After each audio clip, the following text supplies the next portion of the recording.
જે લોકોને કાંઈ ખબર નથી પડતી ને એ લોકો જ નવા રસ્તાઓ શોધે છે. એટલા માટે જીવનમાં ક્યારેક કન્ફ્યુઝ થવું પણ સારું છે.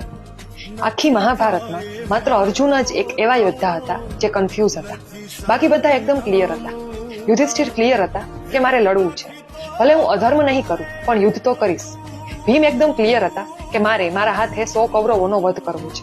સહદેવ નકુલ ક્લિયર હતા કે અમારે દ્રૌપદીના ચીરહરણનો બદલો લેવો છે. દુવિધામાં હતા તો માત્ર અર્જુન. પરંતુ શું આટલા મહાન યોદ્ધા થઈને કન્ફ્યુઝનમાં રહેવું યોગ્ય છે? પરંતુ યોગ્ય સાબિત થયું ને, કારણ કે જો અર્જુન કન્ફ્યુઝ ન હોત તો ભગવાન શ્રી કૃષ્ણ અલગ અલગ ઉદાહરણો દ્વારા જીવનનો સાર કઈ રીતે સમજાવે. જો અર્જુન કન્ફ્યુઝ ન હોત તો ભગવાન શ્રી કૃષ્ણ પોતાના મુખેથી ગીતા કઈ રીતે સંભળાવે. માટે જીવનમાં ક્યારેય ગૂંચવાઈ ગયા તો એવું ન વિચારતા કે હારી ગયા. હંમેશા યાદ રાખો કે જબ તુझसे न सुलझे तेरे उलझे हुए धंधे तब भगवान के इंसाफ पर विश्वास कर बंदे, तेरी हर मुश्किल को वो आसान करेगा.